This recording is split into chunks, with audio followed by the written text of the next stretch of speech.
Hola, amigos. How do you do? My name's host Derek, and I'm here to sue you for being libelous. I'm not really here to sue you for libel. I don't know what made me say that. I guess it just rhymed. Okay, let's go on to the next bit of exciting tables and words about human personality, starting on page 54.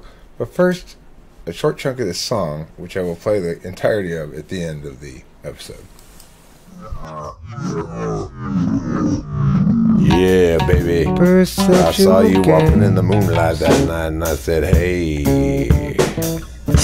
what you doing here? Measured through correctional frame. All covered in moonlight like that. You said, hey, back to me. I'm not all covered in moonlight. I'm all covered in runes, right? And I said, runes? What the hell? And you said, yeah, I play RuneScape really, really well.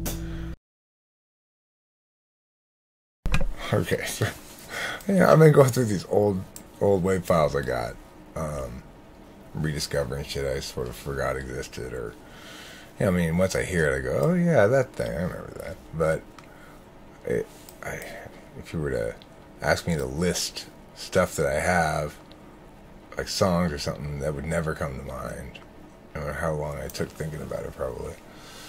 Anyway, regardless of that, it was originally a 13-minute long song, and before making this episode here, I cut it down to about 5 minutes. It's pretty interesting. It's pretty amusing, I guess.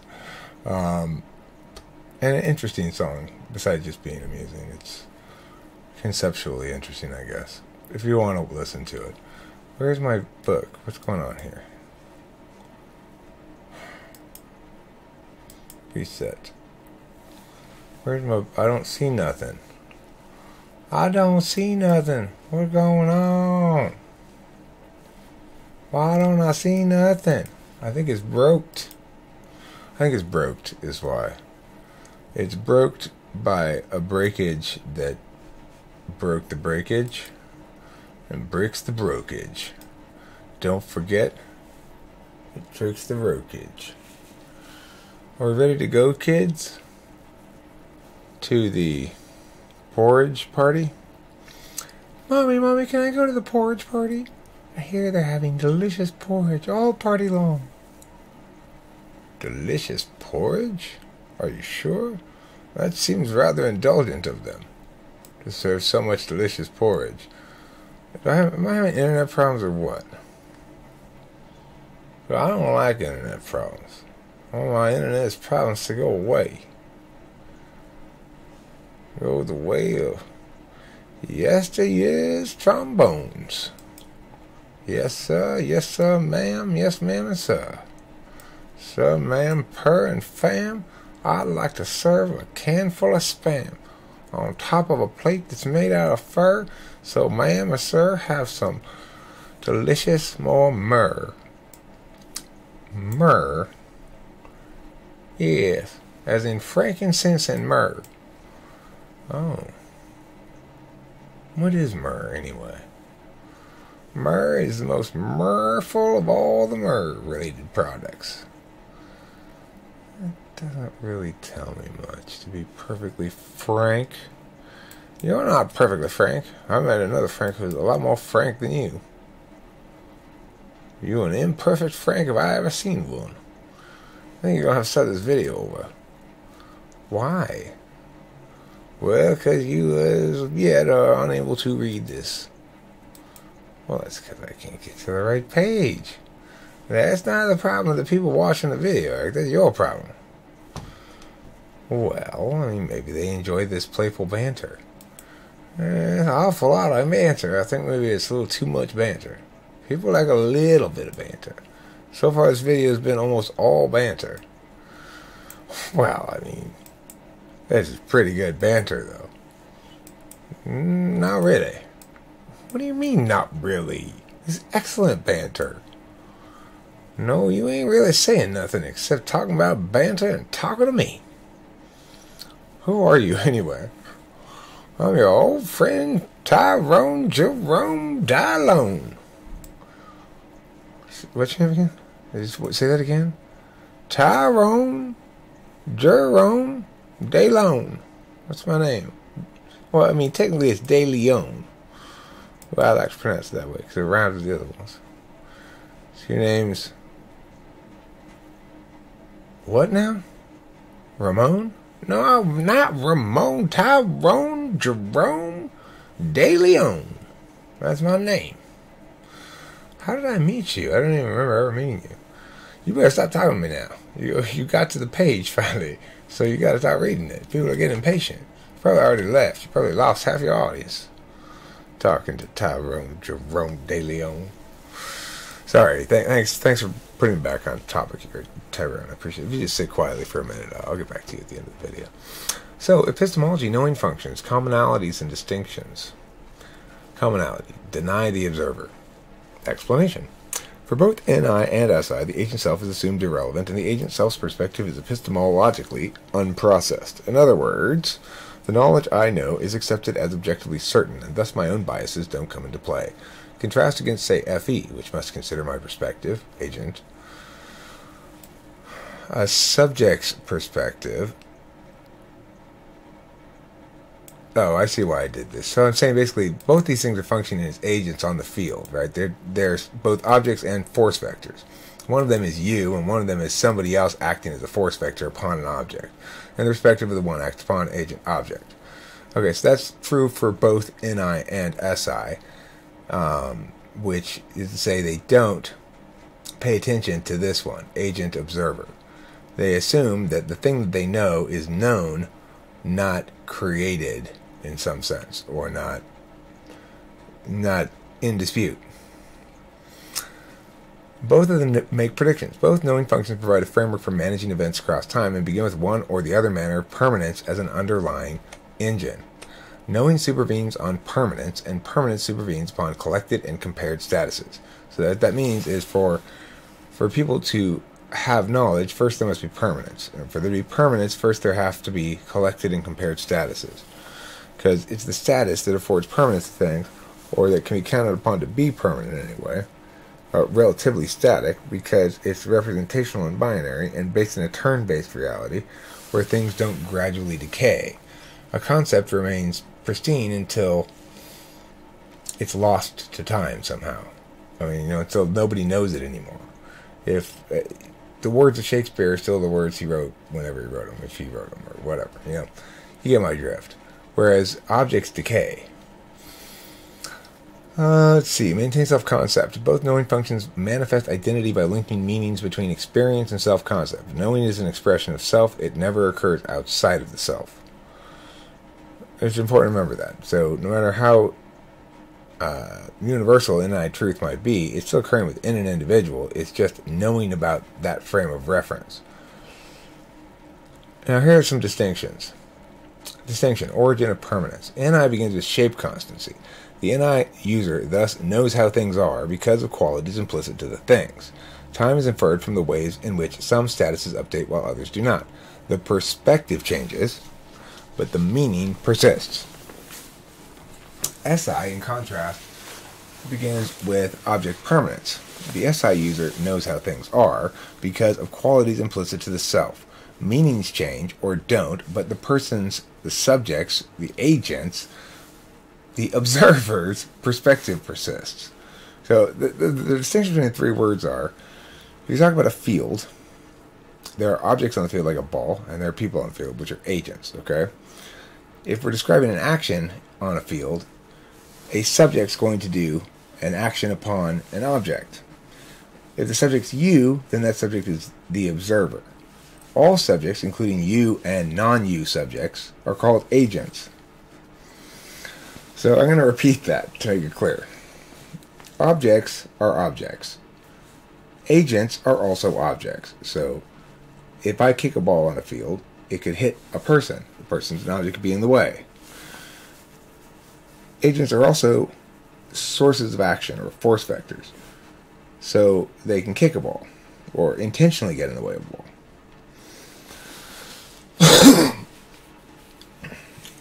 We use the word observer in this context to distinguish between agents that are yourself and agents that are other selves.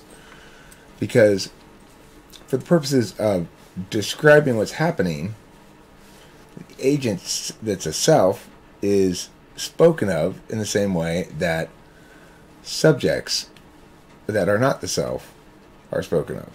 So I might say I kicked the ball instead of Joe kicked the ball, but the idea is that we're grammatically functioning in the same way. Subject does a verb to the object.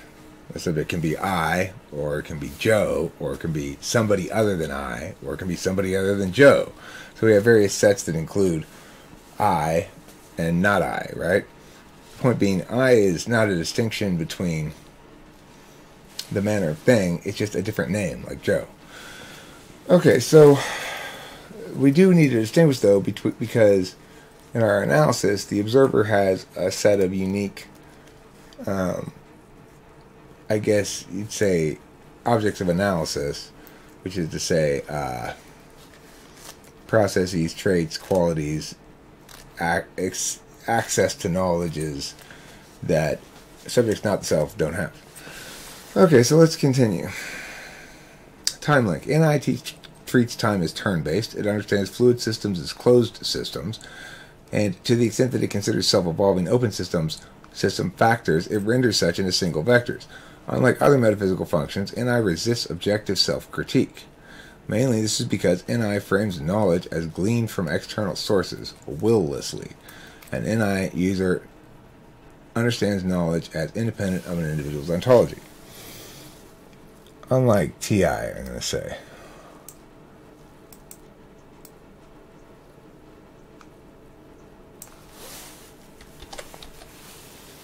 NI does not indicate, I should say, here. I'm going to make a little bit more modest claim.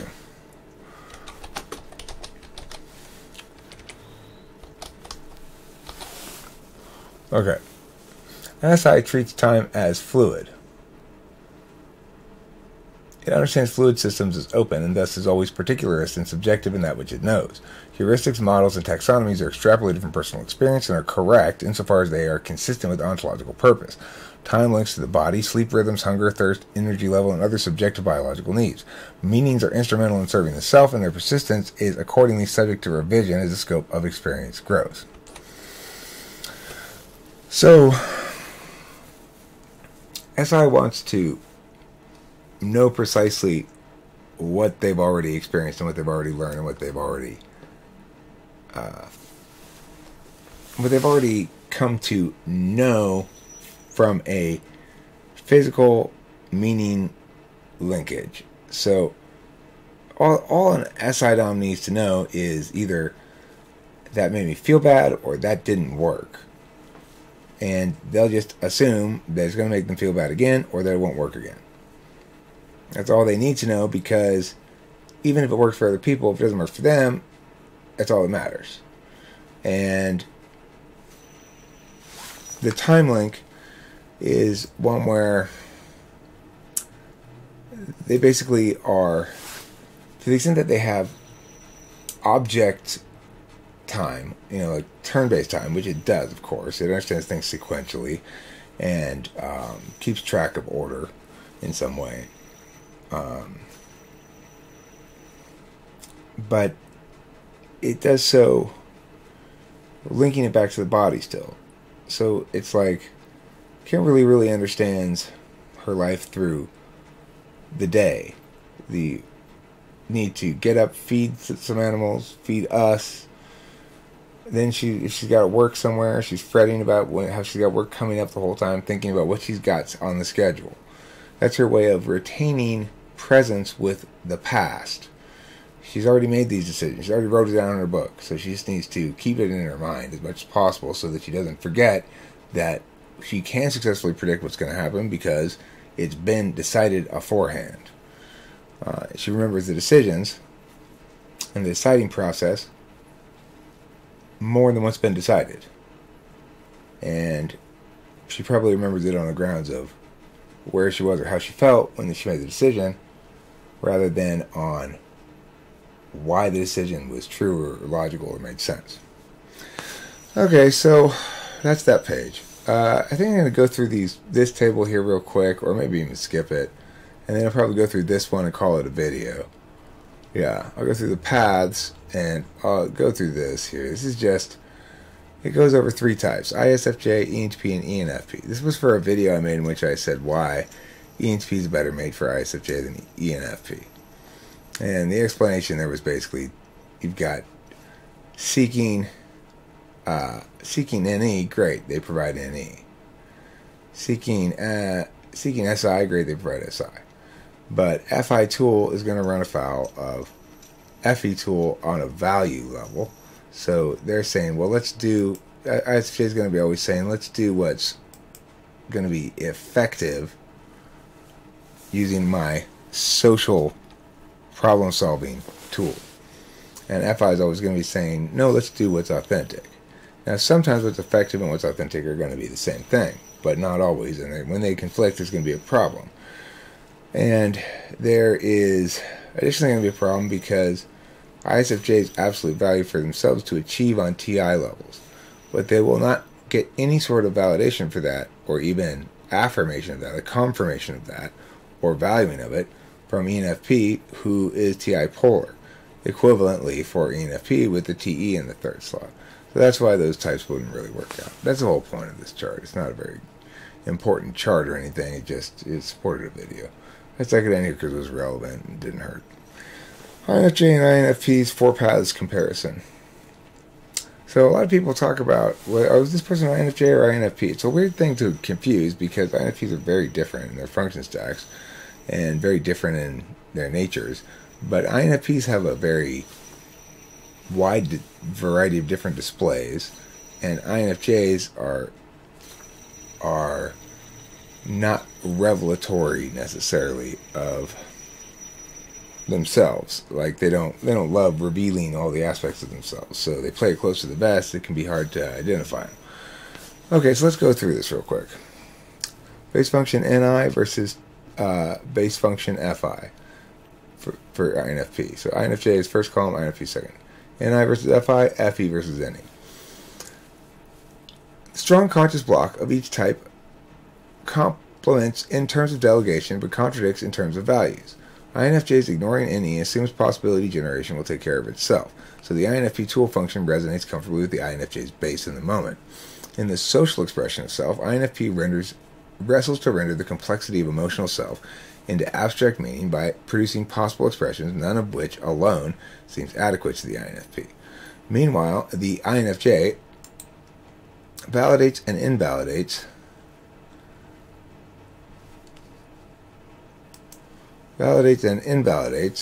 the possible expressions as consistent or inconsistent with NI renderings of the INFP's character self. INFP appreciates this as they see it as a validation of their process. Concurrently, the INFJ experiences the INFP's process as a validation of the INFJ's. However, the instrumental and absolute values will turn out to ultimately conflict irresolvably. So now let's look at the agenda and the seeking. That's the 3 and the 4. TI for ISFJ, SI for INFP, SE for ISFJ, TE for INFP. In the weak conscious block, the axis mates of the strong conscious block fulfill their unavoidable roles. The TI that INFJ uses as a meta-criteria is the value of the character self that the social self must validate against. It's not really a meta-criterion. It's just a criterion for accomplishment. A criterion for personal success.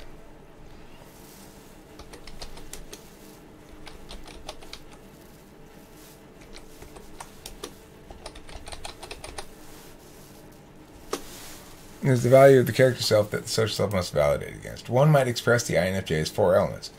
Mechanism, habitually using social emotional certainty to attain consistency with instrumental goal.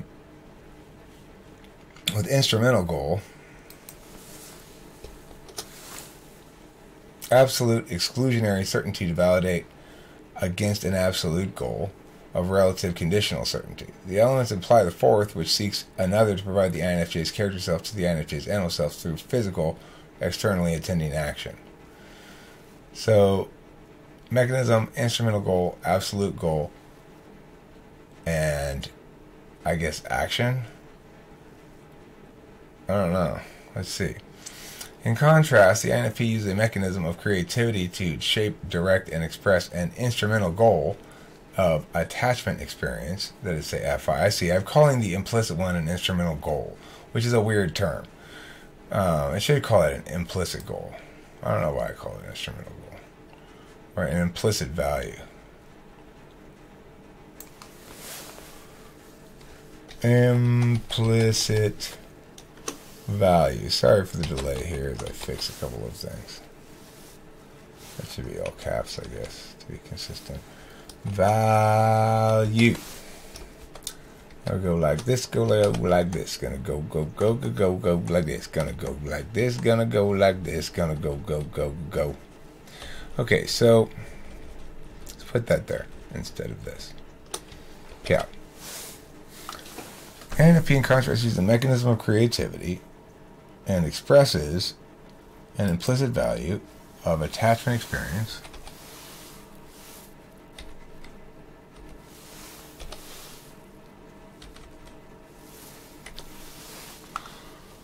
on certain emotional authenticity to validate against an absolute goal of predictability. These elements imply the seeking of INFP, who wants another to provide pairing of the foregoing into an effectiveness-minded order of operations. Okay, well that makes sense. So, I guess the fourth one is seeking. You got your mechanism, that's your tool function, your implicit value, that's your dominant, and your absolute goal for the self, which is your third function. Now it comes to eventually to nowadays think of it as a co-absolute goal with along with your fifth function, because I think as you get older and your stage of development changes, it's possible that you become more enamored of your fifth function. So the ignoring of INFJ is NE. The ignoring of INFP is FE. The constraint of INFJ, or the countervalued, is FI. And the countervalued of INFP is NI. The development block of each is structured such that much conflict ensues. When the coupling is working right, it's ignoring the big picture value conflicts in favor of the illusion of mutual validation. When the INFP fluid-based function precludes INFJ from effectively using their social certainty tool function, it requires them to utilize their countervalued constraining function. Namely, for INFJ, that's FI. What I would call countervalued function now. This means INFJ accepting that INFP will never stay put, will never express the self in a currency that naturally spends in the INFJ economy. The FI of INFP ultimately ignores INFJ's work entirely while appearing to respond to it. Concurrently, INFP's habitual efforts riff off,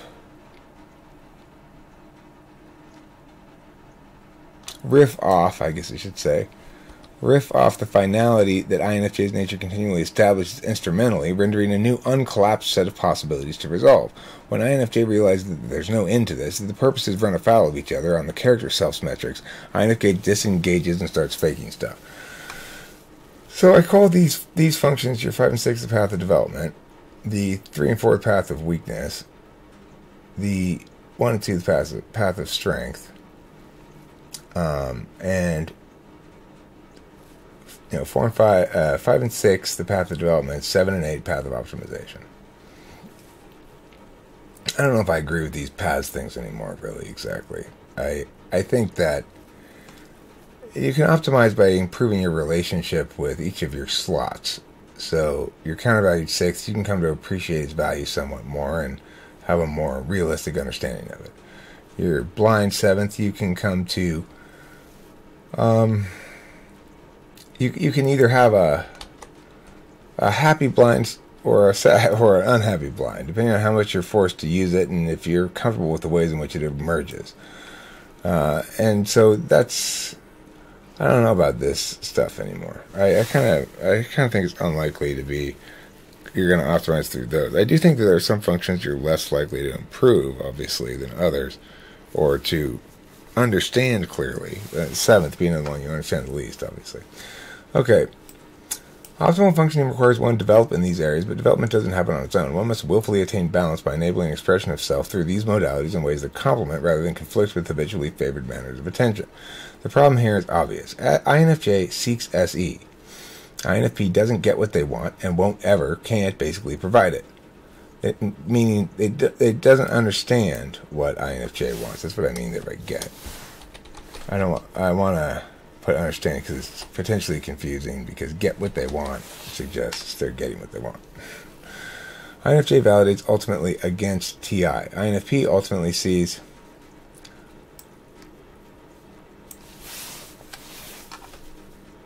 using TI to validate as an evil prioritization of approximations over a authentic experience. I think I'll put eventually.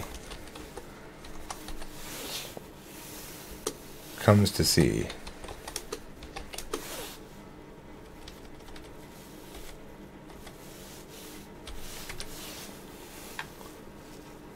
INFP seeks TE. INFJ doesn't get what they want, understand what they want, and won't ever provide it.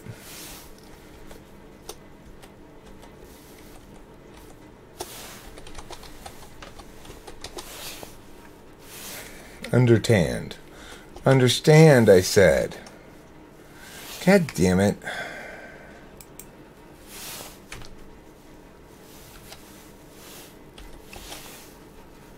INFP validates against SI.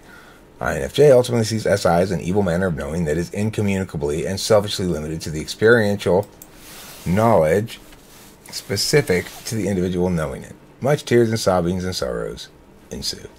Okay, well that's going to about end it for this video. I'm just going to play that song now here at the very end.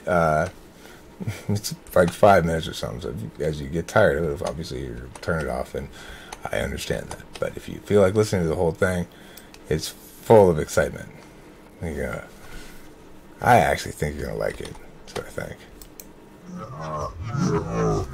We'll see. Yeah, baby. I saw you walking in the moonlight that night, and I said, hey, what you doing here? Measured through correctional frame. All covered in moonlight like that. You said, hey, back to me. I'm not all covered in moonlight. I'm all covered in runes, right? And I said, runes? What the hell? And you said, yeah, I play RuneScape really, really well.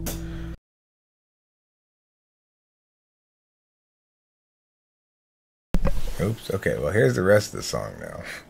I'll start from there. I forgot to do that. Well, I didn't expect that answer from you. I expected you to run away and say you were a Cancer horoscope sign, and I'd say that's a boroscope sign. A boroscope sign. Hey, what's your boroscope sign? I asked you. You said it was Cancer. I said, like the disease? You said, no, like the crabs. I said, like the disease again? And you said, yeah, you got crabs. Well, baby, when I saw you walking in the moonlight, I said, hey now, baby, you're looking alright. I saw you walking there. You're gonna be my girl, and I'm gonna take you to an expensive meal. We'll go out and I'll have a piece of meat and you could have some fish, cause you're a pescatarian and you do not wish to eat red meat or white meat or other meat except the meat of fishes, cause you think it tastes so sweet.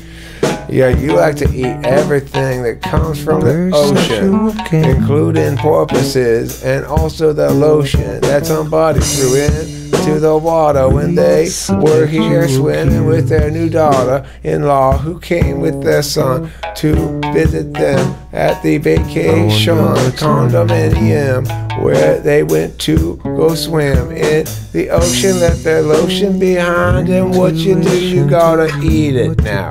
Oh no, it tastes like poo. Baby, when you were walking in the moonlight that night, I said, damn, that bitch is hot. I'm gonna fuck the shit out of that chick. Whoa, whoa, whoa, this is a family show, Eric. What the hell? I don't know, I was just thinking about chicks. You need to get laid, Eric.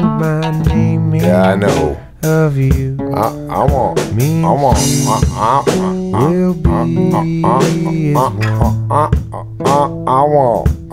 woman. Yeah, they're soft and round. They got big boobs. They got a butt. They have a hole where there is not one on me. And they got other two, makes three. I want a woman. Gee, that'd be nice. It would be better than getting lice. I don't want lies. Maybe mice would be a compromise between lice and getting. I go on a spree. A bitch's spree. Damn, except they're slaying all those bitches.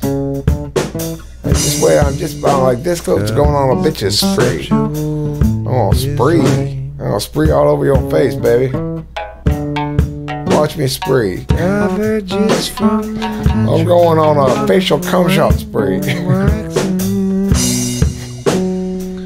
That's right, I'm gonna shoot my load all over your face, baby. You don't like that. It's gonna be sweet and delicious for you.